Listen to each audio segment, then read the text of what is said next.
Magandang gabi po sa lahat. Itong video na to para to sa lahat, no? Lalong-lalo na sa mga vlogger po na kumukontra ni Inday Sara Duterte.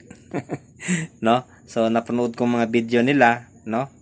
So marami pong mga fake news o marami pong mga hindi maganda ng mga sinasabi nila. Pero sa kanila yun opinion nila yun. Tayo ay mayroon tayong kanya-kanyang opinion kung sino yung iboboto natin, tama? Kaya dapat hindi lang tayo manira, no?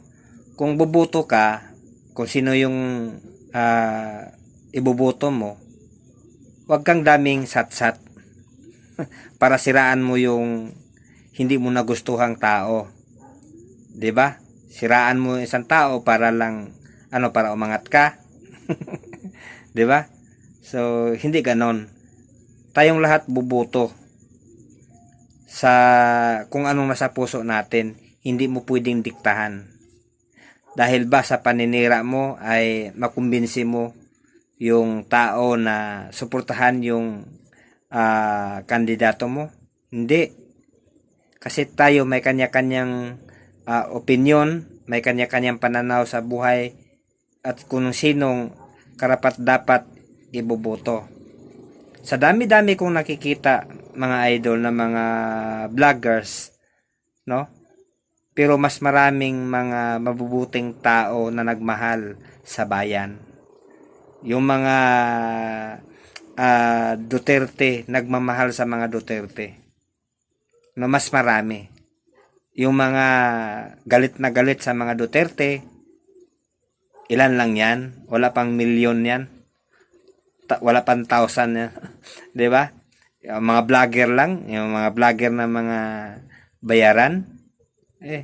Hindi walang mga kribidi di ko maano, no?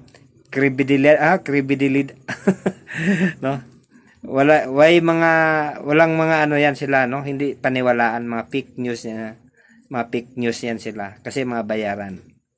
So sa mga nakikita ko na mga vloggers na galit sa mga Duterte, so mayroon man tayong freedom of expression, 'di ba? So yung mga opinion nyo sa inyo yan, no? At alam ko ginagawa nyo lang siguro yan para lang sa content, no? Para siyempre pag maraming haters, maraming mga DDS, no? Siyempre magagalit sa mga sinasabi mo. I-content mo 'yun no? Pero 'yun na nga, pag ikaw magbasa, ma-high blood ka talaga. No, ma-high blood ka. Ano? So kung isipin mo talaga, ma-high blood ka talaga. Kaya hindi mo maiwasan na kaya dapat sana pareho lang naman tayo, ay dapat wag ka nang manira pa. Wag kang manira sa kapwa mo. Kasi nga kung siraan mo yung kapwa mo, remember, may Panginoon na tumitingin sa'yo. Babalik at babalik yan sa'yo. Hindi lang isang tao ang siniraan mo. 'Di ba? Hindi lang. Kaya dapat gumawa ka ng mabuti sa kapwa mo. Kung bubuto ka, ibubuto mo kung sino yung nagustuhan mo, nasa puso mo. Hindi yung bubuto ka, marami kang mga sinasabing hindi maganda sa taong hindi mo gusto. 'Di ba? Kasi hindi po siya magandang ihemplo, lalo na sa mga kabataan ngayon, no? Na okay lang pala na ganito, no? So dapat kung ano yung nasa puso mo, no? Wag ka nang mangdamay na kiso ganito, 'di ba? Kailangan mong dami mong mga sinasabi para lang makakumbinsi ka na susunod sa'yo o paniwalaan ka. 'Di ba? So, hindi ganon, no? Kasi walang magdikta sa tao kung sino yung nasa puso niya, na iboboto niya na presidente, no? Iboboto niya. Sa kanya na yon. Hindi mo pwedeng siraan mo si Sara, siraan mo si Risa, o kahit sino, no? Pero, yung mga nangyayari ngayon, mga idol, klarong-klaro, kitang-kita. 'Di ba? Kitang-kita. Ang inaano nila si Sara yung 125 confidential fund do, no? Tapos hindi nila iniisip ba na billion trillion yung nasa presidente sa mga kongresista. 'Di ba? Si BP Sara, sa pagkakaalam ko, wala namang ganong budget. 'Di ba? Kaya iisipin nyo muna bago kayo magsalita. Kasi nagmumukha kayong tanga.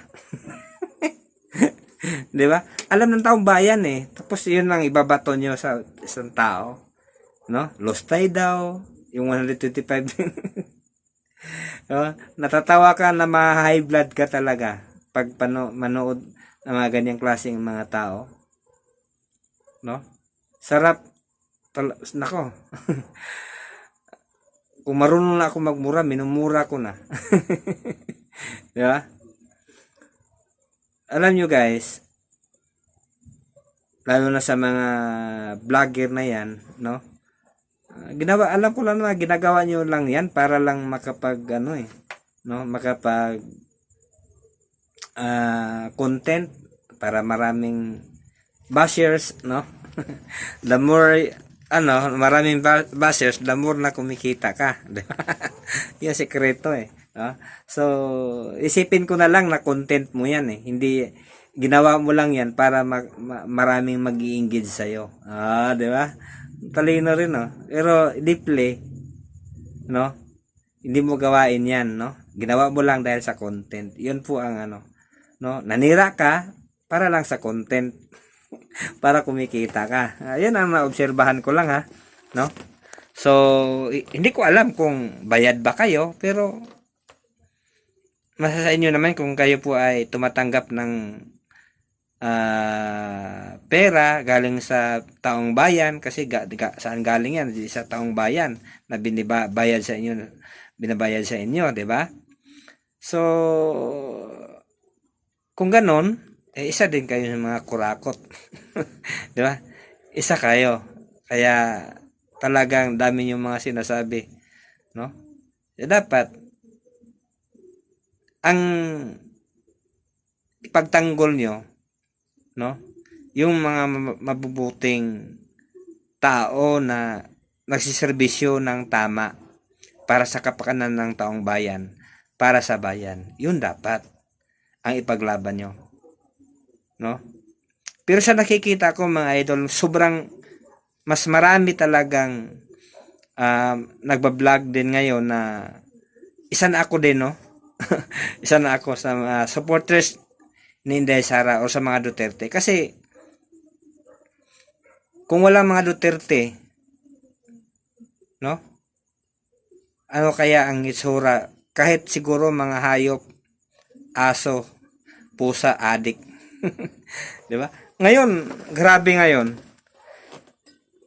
Sabi ng walang krimen na masyado, pero nakikita nyo sa mga post, no, sa mga nangyayari, mga no. So grabing krimen dahil sa droga. 'Di ba? Kaya pag bumalik si Inday, doble yan, triple yan. Kung ano nagawa ni Tatay Digong, mas doble, triple pa yung gagawin ni Inday para sa kapakanan ng taong bayan. Eh dapat pusher ka, patayin ka kung ako. Kasi wala ka ng sa silbi sa mundo eh. Salot ka, lahat ng salot, mga NPA, dapat patayin. Huwag mo nang daan-daan mo pa sa human rights, whatever, anong matano dyan. No, wala. Kasi hindi sila kumikilala ng human rights, yung mga bangag. Hindi kumikilala yan. Yung mga addict, yung mga pusher, hindi kumikilala yan. 'Di ba? Kaya dapat, pag maupo na yan si Inday, triple yan. No? Kaya, yung mga, gumagawa ng mga kalukuan, takot na takot talaga kay Inday. Sa totoo lang, takot na takot talaga. Kaya, gagawin nila lahat para lang masira o hindi manalo si Inday. Pero, maraming nagbabantay, no? Maraming nagbabantay. Yung Smartmatic, maraming magbabantay dyan. At saka, yung sa Smartmatic, no? So maraming kaso, no? Kinakasuhan 'yan. Kaya hindi na basta-basta dayain yung eleksyon sa 2028, no? Kasi maraming bantay, taong bayan na kumikilos, no? Taong bayan na ang kumikilos para sa kanilang bukasan ng mga magiging apo, no? Mga anak natin, mga magiging apo natin, no? Kaya dapat ipagtanggol natin yung nasa tama. Huwag nating ipagtanggol yung mga adik o mga tinklawan, dilawan o ano ba yan, mga bangag, no? Yung mga huwag nating ipagtanggol yan. Ipagtanggol natin yung kabutihan, no? Paglaban natin yung kapakanan para sa bayan. So, sa mga vloggers dyan, alam ko content lang yan ang ginagawa nyo para lang maraming kaya ang daming haters din. Nababasa ko eh. Daming haters na mga, siyempre, mga DDS, di ba? Di ba? So, nakikita ko, yung page ni Risa, nakikita ko. Page ng lahat mga nakikita ko.